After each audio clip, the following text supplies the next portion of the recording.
ॐ वंशी विभूषितकरा नवनीरदाभात् पीताम्बरादरुणबिम्बफलाधरोष्टात् पूर्णेन्दुसुन्दरमुखादरबिम्बनेत्रात् कृष्णात् परं कमिपतत्वमहं न जाने। मित्रों, आप सबका स्वागत है अपने इस YouTube चैनल पर। आप सबका प्रेम और सहयोग अब तक जैसा मिल रहा है, इसको आगे भी ऐसे ही बरकरार रखिएगा। आज कुछ समय पश्चात आप सब लोगों के सम्मुख उपस्थित हो रहा हूँ। जैसा हम सब जानते हैं कि इस समय यह अधिक मास प्रारंभ हो चुका है। गत 18 सितंबर से यह अधिक मास प्रारंभ हुआ है, जो आगामी 16 अक्टूबर तक यह अधिक मास रहेगा। अधिक मास अर्थात जब हमारे शास्त्रों में 12 मासों की व्यवस्था बनाई गई है, तो प्रत्येक 3 वर्ष बाद यह अधिक मास की व्यवस्था होती है। सूर्य और चंद्रमा की गति के अनुसार जो परिवर्तन सूर्य और चंद्रमा की गति में है, तो उसका सामंजस्य स्थापित करने के लिए यह अधिक मास की व्यवस्था है। जैसे इंग्लिश कैलेंडर में हर वर्ष चौथे वर्ष में लीप ईयर पड़ता है, वैसे ही हमारे ज्योतिष शास्त्रों में भी हर तीसरे वर्ष अधिक मास की व्यवस्था बनाई गई है। तो अधिक मास की क्या विशेषता है, क्या महत्व है, यदि इस विषय में हम इस बात को जानें तो सबसे पहले तो यह समझना चाहिए, अधिक मास, जब मास की अधिकता हो जाए। कई लोग इसको मलमास के नाम से भी जानते हैं। मलमास, मल अर्थात गंदगी को मल कहते हैं। तो हमारे भीतर की जितनी गंदगियां हैं उनको बाहर निकालने का यह समय है। जितने भी हमारे अंदर दूषित भाव हैं, काम, क्रोध, मद, मोह, मात्सर्य, अविद्या आदि जितनी भी दूषित वस्तुएं हम सब के भीतर हैं, उनको बाहर निकालने के और स्वयं को शुद्ध करने का यह मास है। तो पुराणों में अधिक मास, मल मास की पुरुषोत्तम मास बनने की बड़ी रोचक कथा आती है। अधिक मास को ही हम पुरुषोत्तम मास के भी नाम से जानते हैं। तो कैसे यह पुरुषोत्तम मास इसका नाम पड़ा? तो ज्योतिष शास्त्रों के अनुसार जो हमारे 12 मास हैं, उन मासों के प्रत्येक मास के अपने अपने स्वामी हैं, किंतु अधिक मास स्वामी विहीन होने के कारण इसकी निंदा होने लगी कि इसका तो कोई स्वामी ही नहीं है, कौन इसको ग्रहण करेगा। अच्छा, जिसका कोई स्वामी नहीं उसको कौन पूछता है? उसकी कोई पूछ नहीं होती।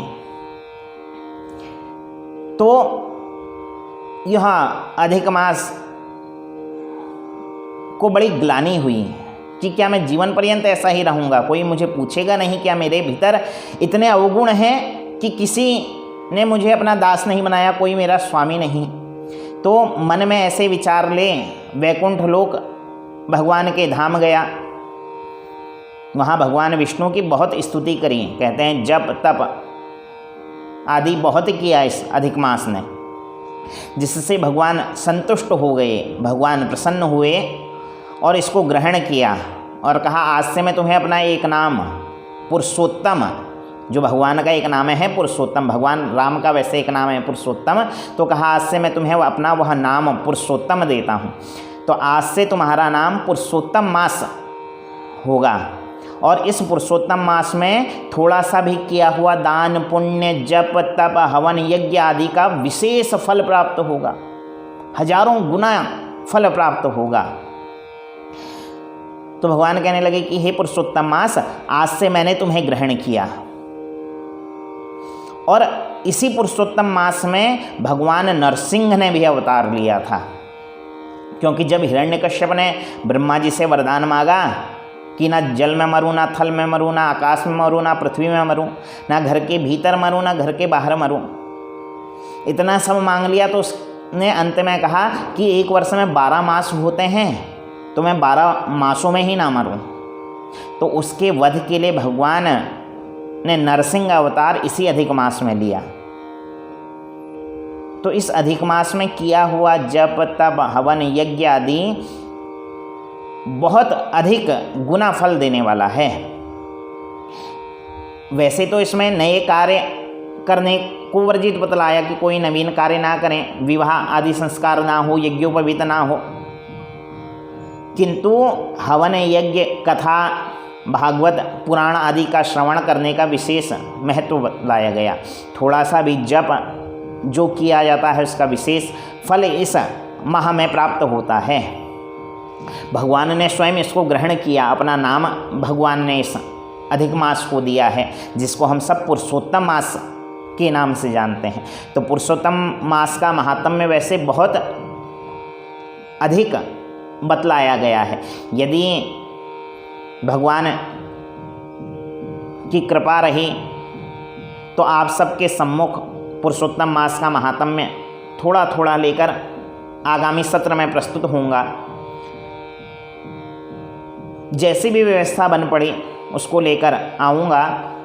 और अधिक मास में पड़ने वाली एकादशियों का क्या महत्व है? वैसे तो वर्ष में 24 एकादशियाँ होती हैं, किंतु जब कभी पुरुषोत्तम मास अधिक मास बढ़ जाए तो उस वर्ष 26 एकादशियों का विधान है। तो उन एकादशियों का क्या महत्व है, उस महत्व को लेकर आपके सम्मुख आगामी सत्र में आऊँगा। यदि वीडियो पसंद आई हो तो लाइक कीजिए, शेयर कीजिए। जिन्होंने चैनल अभी तक सब्सक्राइब नहीं किया है चैनल को सब्सक्राइब कीजिए। अपने विचार कमेंट रूप में अवश्य दीजिएगा, जिससे आगे आप क्या जानना चाहते हैं उसमें मैं आगामी वीडियो बना सकूं। तो फिर मिलते हैं किसी नए विषय के साथ, आपके सम्मुख आऊँगा। तब तक के लिए आज की राधे राधे, जय श्री राम, हर हर महादेव।